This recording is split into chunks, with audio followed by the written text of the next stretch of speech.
Welcome back, and he's been the face of 7 News Sport this week with the coverage of the swimming championships in Adelaide, and also now the voice of, well, some would say reason, some would say something else, on Mix 94.5 with their FM footy coverage. How are you, Adrian Barich? Tommy, really great to speak to you, mate. Yeah, no doubt about it, and what a big weekend of footy it was. What a big weekend of sport. Yeah, huge, really. I mean, it is probably the biggest weekend of sport in Perth for the season. The Derby is always just creates something, doesn't it? Yeah, have you noticed too that the new rules in the game have really changed things up a bit, and it's just made it, it's almost back to sort of the 80s and 90s when we used to love the footy. And very different style of footy now, isn't it? Yeah, and the fact that you can play on much more easily. They try to kick the ball in because there's a lot of deliberate out of bounds. There's less rotations. It's really good. It's really good. And the teams that can play fast footy and the teams that are also very skillful are thriving, like the Bulldogs and the Hawthorn. Not so great for the Dockers, though. No, they're struggling. They really have just fallen off the pace horribly. I can't recall the last time that a team has fallen from grace the way they have in this first few rounds. Yeah, been dramatic, hasn't it? Probably, maybe Port Adelaide, perhaps last year. Remember the year before that, they were flying. And yes, yeah, true. Year, did they miss the 8? They probably did miss the 8 in the end. And it looks like the Dockers might miss the 8 as well, mate. It's apparently 0-4. If they get beaten by North Melbourne on Sunday, no team since the advent of the top 8 has been able to come back from 0-4 and make the final. So they're really bucking the odds. But though Matthew Pavlich did speak today at a press conference and he said we can still win the flag. So wow. But then again, Tommy, what else was he going to say, I suppose? Well, yeah. I mean, you can't really sort of go around saying, oh, well, we'll just be competitive for the rest of the season, can you? Yeah, well, that's right. You can't just say, no, we're no chance. That's right, forget about it.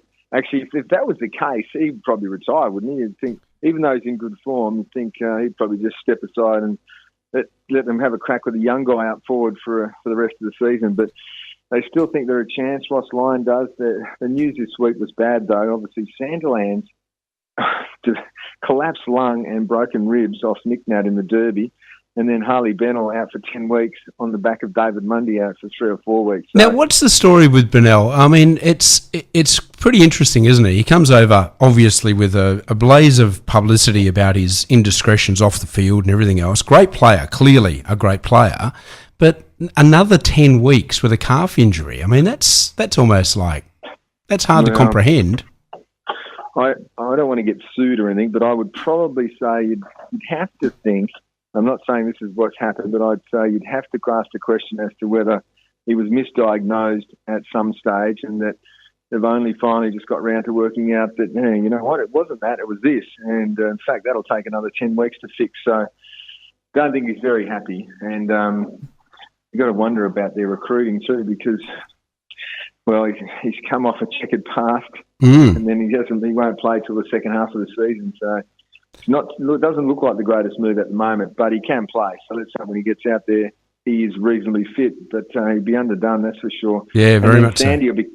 They'll look like the cavalry, though, because Sandy will come back at the same time. So they're probably going to charge home. But by then, they may be too far back. They may not be able to get the 12 or 13 wins they need. Well, no, it could be none in 11 the way they're going.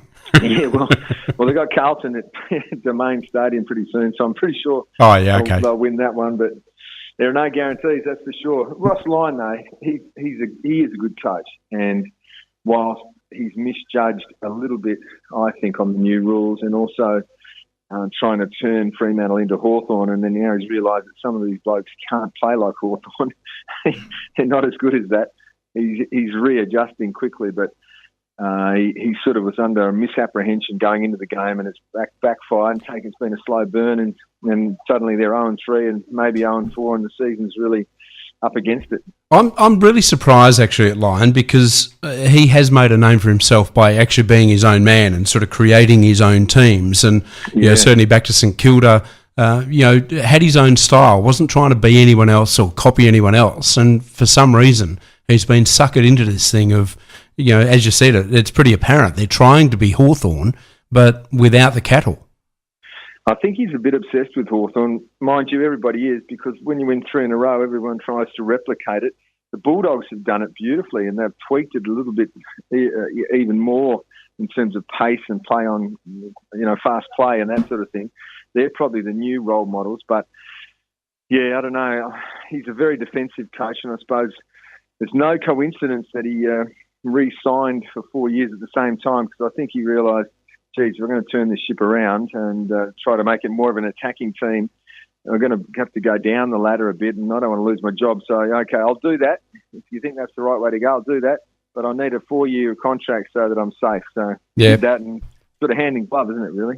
Now, speaking of Bulldogs, from that point of view, the sad news from last weekend, and also Hawthorn involved in the story, but the sad news about Robert Murphy, and certainly a season-ending injury, but maybe a career-ending one as well for one of the real characters of the game.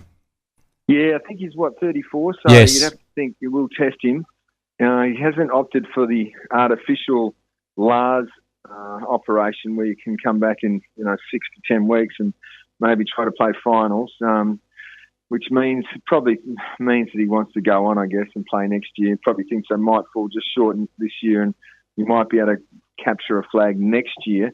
But yeah, wasn't it terrible? Such a good bloke too. One of the most widely liked players in the AFL, and a unique intellect, and does a bit of television, and seems to be a very caring sort of bloke. So that's the thing about footy. It's very arbitrary, isn't it? It can strike anyone. And Sandiland's one of the all-time good blokes. And off a turnover, so a mistake by one of his teammates, he's had to go back into a pack, and he cops nick-nat, so he's gone. And Bob Murphy, just so innocuous, and now he's gone. It was just a bit of a twist that obviously went a bit wrong, but also in the last, in the absolute dying seconds of the game, when it was up for grabs. So it was just... That was the timing, that's right. They were charging home, and they could have won. And then, of course, some bloke by the name of James Sicily, who towelled up the Eagles the week before, we never heard of before, he bobbed up and kicked the winning goal. So not only did they lose Murphy, they lost the game. So it was a big double whammy. But yeah, he's had a knee recon before, so he must have had a weakness there. And just once you get in the wrong spot, if you tweak it the wrong way, it just snaps. And that's what's happened to him. So that's footy. Let's hope he makes it back next year. Now, the quality of the game on the weekend, a lot of complaints about it being very, very ordinary as a spectacle. Just wasn't a good quality game. Is that your take on it? Oh, mate, it was terrible. It was record number. Even the Feister turned over a ball straight to Yo, and then which resulted in Mackenzie's goal. Remember that one? They all got to Mackenzie after his comeback game. So the Brownlow Miller's shanking him like that. Very ordinary. It was a bit wet, I suppose, but very ordinary skills. The Pav made it a bit exciting at the end there when he kicked that banana from the boundary, and suddenly they were charging. That made it a little bit exciting. And if Sandilands had not got injured, perhaps it would have been a close game. But yeah, no doubt about it. The skills, I think there's a few concerns for the Eagles as well, because if Sandy had finished that match, the Dockers may have won that game, and that would have put real pressure on the Eagles as to where they're at home. So, well, that was going to be the next question. Well. Do you reckon the Eagles are like, they seem to be a bit off the boil at the moment? Is that an ongoing thing, a bit like Fremantle, or are they just having a slow start to the season? Yeah, I think I reckon they've been believing their own publicity a bit. The grand finalists, at our club, we lose one to win one, so clearly we're going to be back there next year. And Lewis Jedd's come over; he's a superstar. I think they thought it's going to be a lot easier than it is, and hopefully this has woken them up. Friday night we'll find out again. I guess against Richmond, they'll be super desperate to win, and they're up and going. They're not too bad. So I think on Friday night we'll find out what the true form of West Coast is, and let's hope it's good, because hasn't been great. They thumped Brisbane, but had 100 points kicked against them. They got absolutely murdered by Hawthorn and were soft as butter. And then the Derby would have been even money if Sandy had gone down. So, yeah, they're not flying at the moment. What is it, and I'm sure, being such a magnificent kick as you were throughout your career, what is it that we're seeing this year And you talked about Fife shanking a kick and all the rest of it, and Mundy, for some reason, it's almost like, someone's gone and twisted his foot round the wrong way or something, and it's on back the front or something. Because, a couple of seasons ago, he was absolutely untouchable in terms of his kicking for goal in particular. All of a sudden, he can't kick. What's going on? How bad's he going? He has lost the plot. Yeah, I don't know if Lions put them under so much pressure to become Hawthorn and be brilliant kicks and they're just not up to it, or whether because it's all about playing on quick and backing your instincts and, getting the ball on, that you really have to be a good kick to deliver under enormous pressure. And they're clearly, I think they've worked out they're not Hawthorn. And Hawthorn have all those left footers too, who are normally brilliant kicks and work in different arcs so that they're very hard to cut off. So, yeah, I think it's a combination of the new rules and the fact that they have to play on quickly, and they're not really up to, because they were the king of the stoppages, weren't they? Because they had Sandilands, yes, and then Sandilands to Fife was their main play, and that happened a lot. And there's not as many stoppages now because the ball doesn't go out of bounds as much. The ball's being played on. There's not as many scrums, so that style of play doesn't really work for them. So it's interesting, though, isn't it? The best highlight of the weekend, though, I reckon, was that, did you see Louis Oosthuizen's hole-in-one at the US Masters? Yeah, unbelievable, wasn't it? We talked about, can you believe there was a billiards cannon for a hole-in-one? Well, it was almost a double, wasn't it? Yeah, I know. It was almost a double. The other guy would be filthy, given he did all the work, and the other bloke got the hole-in-one. So it was, it was incredible. And then the meltdown by Jordan Spieth, the shades of Greg. Well, you and I would remember Greg Norman came in corner the same spot and on the par 3 and going in the drink and dropping the Masters, and that's what's happened to Jordan Spieth as well. So and then having to hand a jacket over at the end too. How talk about rubbing salt in the wound. Yeah, how unhappy did he look? Some Englishman that we've never heard of. Yeah, that was a funny bit. Very much so. Danny. Williams? Willis. Danny Willett. I always think of Rod Willett, the film A Subi star. I try to remember his name. Yeah, and shouldn't have even been there. He's had a child on the way, and he turned up 12 days early, and that's right. He was the last bloke to arrive. Yeah. He was worried about the bub, and it was his missus' birthday when he won, and he's probably gone in under no pressure at all, obviously. Yeah, clearly. This weekend with the footy, you mentioned the West Coast Eagles Richmond game. Of course, that takes us right back to early 1987, doesn't it? The 30th year, yeah. It's our 30-year anniversary. There's going to be a guard of honour with all the past players from the first game, including myself, out there, and guys like Chris Lewis and Ross Glendinning and Phil Narkle, Phil Malaxis, John Anea, all those names are bringing back memories, mate, of the first ever game. Yes, at Subi, 1987 in March 1987, and I remember the 30,000 people there. We didn't know what was going to happen because we'd been treated like lepers really up to that spot because the Footy Commission didn't like us at all, and none of the waffle cops would let us train at their oval, so we're training at Mount Lawley Teachers College, basically. And we've gone in against Richmond, and I honestly reckon that's when the die was cast as to what the culture of West Coast would be. That went in there 33 points down at three-quarter time, and we came over the top and fixed up Richmond and set a great platform for future teams. Personally, I got to see it through one eye because I'd broken my cheekbone in the second quarter and was sitting on the bench with a big fat eye and only one eye open. And then I was off to hospital, so I didn't even get to celebrate. Oh, beautiful. That's what you need, not to be able to celebrate a win like that. Yeah, so that was my contribution or not to the start of the Eagles. I never forget running out too between the Eaglettes. Remember those dances? Yes, absolutely. I'll tell you what, we really thought we'd arrived when we were running out and there were dancing girls. And I think I earned in my first year $6,000. And I thought, hang on, this $6,000, I'm on fire. $6,000.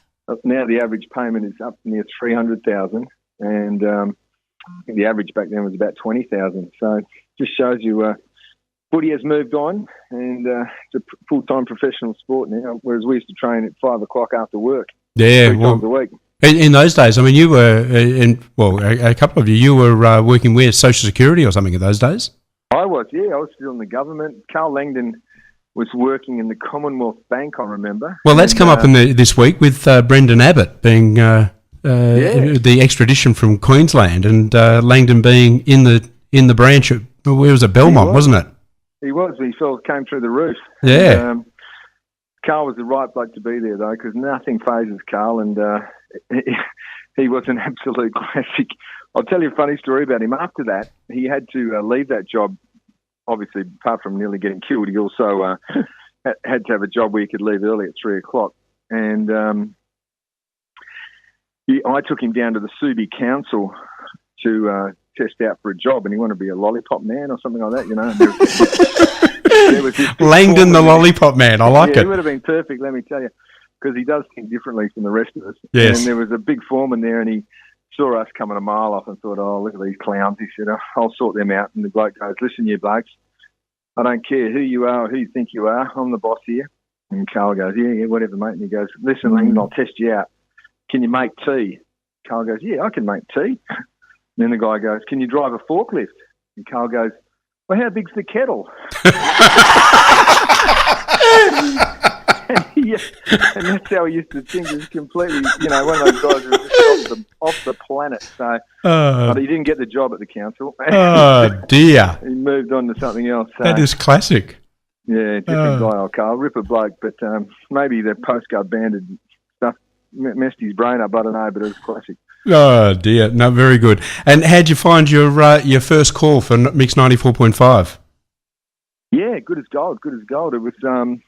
I was doing more special comments than actually calling because Lockie is taking charge of that. And this weekend, it's Richmond on Friday, so that's going national. So yeah, it's you do tend to get into the game a bit more. You probably can't see as much as on television because, the grounds are so big, aren't they? And the Subi, especially, you sit right back. But certainly, I reckon rugby league is a better game on TV, but not as good at the game, whereas footy is better at the game and not as great as on TV because you can't see what's happening behind the play. So we try to describe the action, and a couple of times there we got to tell people what was actually happening and when we were screaming and jumping around. So it's all a learning curve, Tom, as you know. Yeah, no, very much so. No, it's good to see you're branching out there as well. And as I mentioned in the intro, covering 7 News this week with Basil over in Adelaide.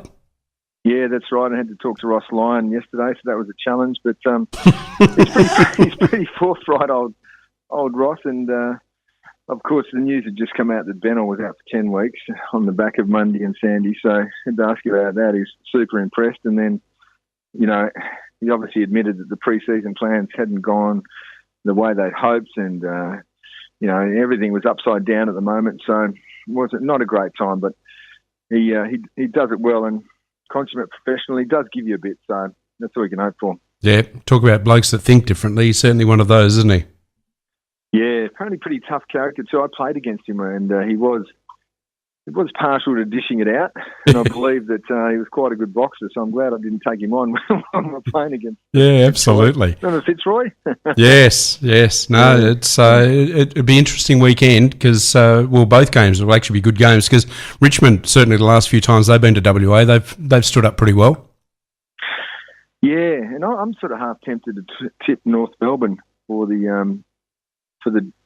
not tip North Melbourne against Fremantle because I just think Fremantle really might set themselves for this one. But I think most people at Etihad Stadium will go with the Kangas, but they weren't convincing, were they, against Melbourne? No. Melbourne nearly nutted them, and Melbourne aren't going that great. So Boomer Harvey, what about him? What a freak of nature! He's kicked 6 goals. Yeah, 93 years of age. There he is, still running out there. It's 400 and something games, and I'd like to find out what that guy eats and what he lives on because certainly he's found the fountain of youth in footy, no doubt about that. Yeah, you're not kidding. Amazing player. Absolutely. Bit like yourself, Tommy. Bit like yourself. Hardly. Not at all.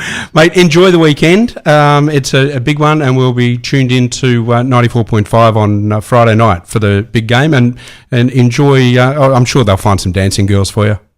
Yeah, that's right. That's when we thought we'd really made it. And It was funny because we'd been coming in off a system that had despised us, and when we first started the Eagles, we had to pay for the Melbourne clubs to fly over, their flight costs and also their accommodation costs. Is that right? It was actually we paid $4 million to go into the comp, and on top of that, because they screwed us, we had to do a deal where we had to pay their accommodation and their flights to come over to play us. So how bad were we? No, but you know what? It backfired. All those cold showers we had in Melbourne and all those muddy grounds on beautiful sunny days because they left the sprinklers on overnight. Yeah, all that sort of stuff. That made us more determined to smash the Vicks, and within 5 years we won the flag. So it backfired on them. So yeah. there. Well, pretty good book in that somewhere, I think, as well as your radio and TV stuff.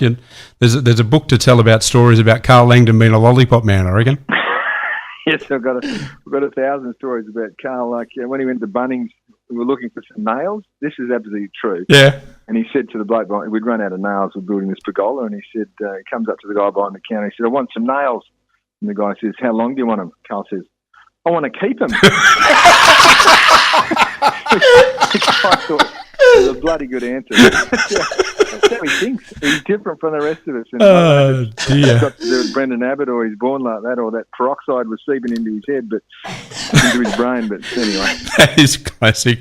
Oh, love it. Barrett, thanks for your time again today, and we'll speak to you again next week.